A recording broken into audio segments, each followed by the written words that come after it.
Happy Friday, Glass Kickers. Welcome to the Friday Live Lunch and Learn. I'm Tammy Banfield, the founder of KickGlassCareers.com, and I'm running today's Friday Live Lunch and Learn. And this one, guys, is going to be lightning fast. I'm supposed to be on the road here like any second. I'm traveling away for the weekend for Father's Day to go see my dad and hopefully play around to golf or something. So I'm trying to jet out of here a little early if I can. So today's Friday Live Lunch and Learned was inspired by a client experience today. So I'm going to try and get through it quick. If you have any questions at all as you jump on here or as you catch the replay, please fire away. Put your questions in the comments, either while I'm doing the video or afterward. If you're catching this on the replay, I will be happy to answer any questions you have. And it doesn't have to be related to today's topic. It can be about anything that's going on in your career or job search, okay? So this week, I had a client reach out to me and she needed a resume like that. Like a great opportunity had come up within her company and she wanted to apply for it. It was a bit of a step up for her, but trust me, this woman is super talented. She's ready for that next step and she wanted to apply. So she needed help updating her resume and making sure that her resume really presented her at that next level, right? So you don't want to, if you're looking to move up in your career, if you're looking for like sort of that step up, you want to be presenting yourself as ready for that step up, as if you already are like doing that job, you know, in a way. You want to present yourself as more than ready for the challenge of something new, of something harder. And she is. She has all the skills that she needs to excel and succeed in a more senior level role. So she needed her resume updated. Now, if this happened to you, if you just needed to update your resume to apply for a new position, is this something that you would be like, oh my goodness, I'm so not ready. I have tons of positions that I would need to add. I don't have any of the data. I would need days to go and gather accomplishments. I would need to think about it. Any key metrics that that I have from my career are not at my fingertips. I'm not ready. Is that how you would feel? I think that's how most people would feel, right? Like, oh, I would love to apply for this job that I just saw, or oh, I just heard about this amazing opportunity opening within my company or within a friend's company, but I'm not ready. My resume is in shambles. It's nowhere near ready to market me for a dream job or a senior level position. That's how a lot of people would feel, right? But not this girl. This woman had everything right away. So I hopped on the phone with her and I said, okay, this is what I need. We need some metrics. I need to know how you changed things. What were your sales numbers around this? Talk to me about your staff sizes, the different locations that you ran. I need these details and these details. And she was like, boom, boom, boom, boom, boom. Here they are.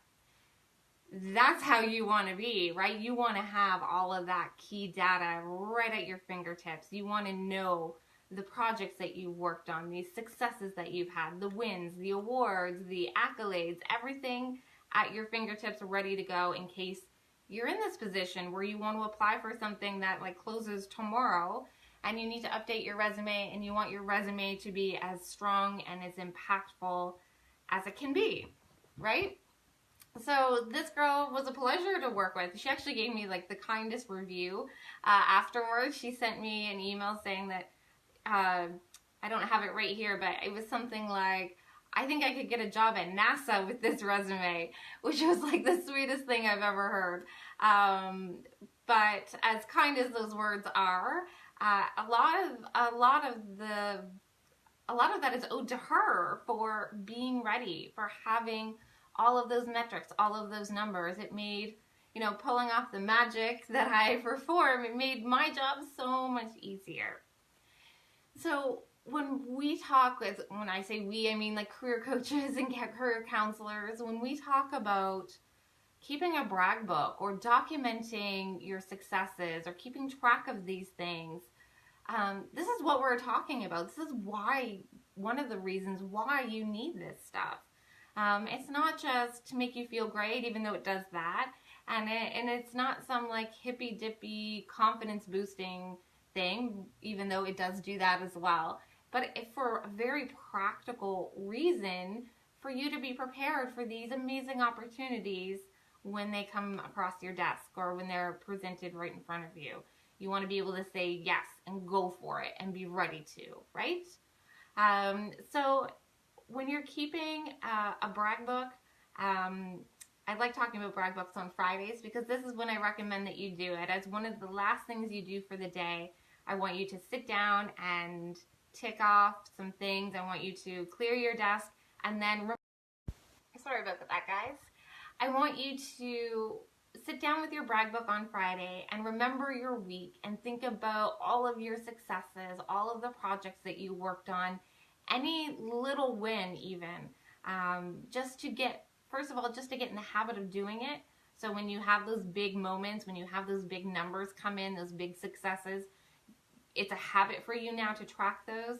And also just so you have one place where all of that data is. So when you do come across a great opportunity, you are prepared. Okay?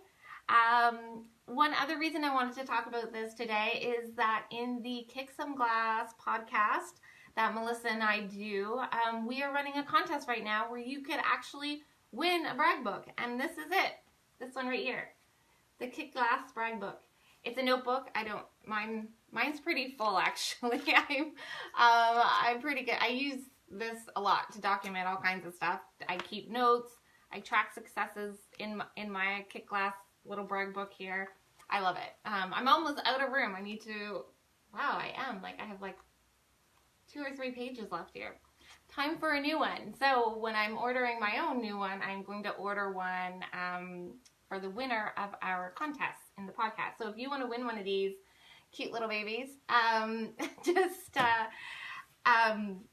go listen to the podcast and enter the contest. It's really easy. It's just like, you just have to answer one question, okay? And you will win one of these. Then, when you get your Kick Glass little brag book here, here's what I want you to do. Every Friday, I have 5 things for you to record every Friday, okay? This is going to help you in your career. This is going to help you keep track of your goals, and it's going to help you have all of that data handy that you're going to need when that next great opportunity comes your way, okay?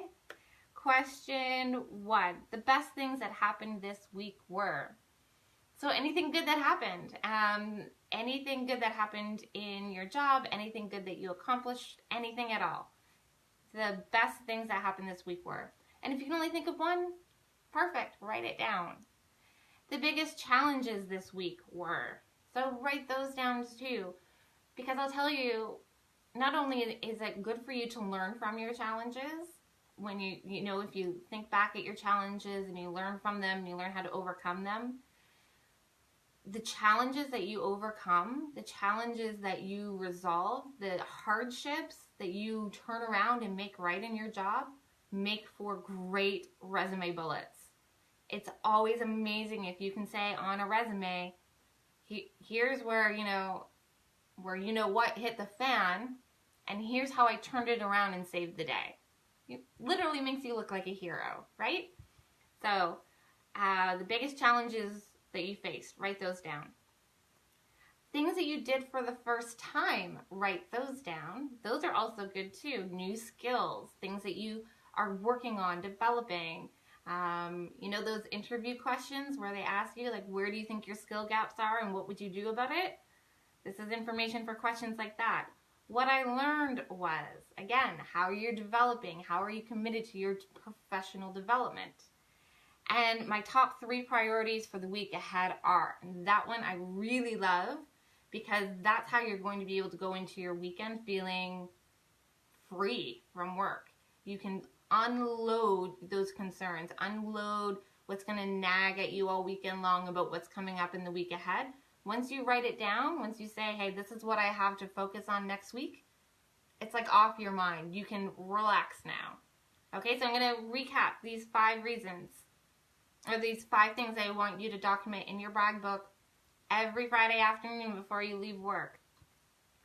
The best things that happened this week, the biggest challenges this week, I did these things for the first time, what I learned this week, and my top 3 priorities of the week ahead are. So those 5 things, write them down in your brag book, and you will be kicking glass. Okay, so that's it. So start recording this information, this data in your brag book. Get in the habit every Friday. It's going to make you feel really great about your job, and it's going to keep you prepared for great opportunities, and it's going to have you driving toward your goals. And if you want to win one of these cute little kick glass notebooks, you don't have to use it as a brag book if you don't want to, just to keep notes in. Listen to the podcast and find out how you can win one. Okay, that is it. I told you this one was going to be lightning fast, so I am ducking out of here. Enjoy the rest of your Friday. Have an amazing weekend. Wish your dad a happy Father's Day, or your husband a happy Father's Day on Sunday, and I will see you next week. All right, take care.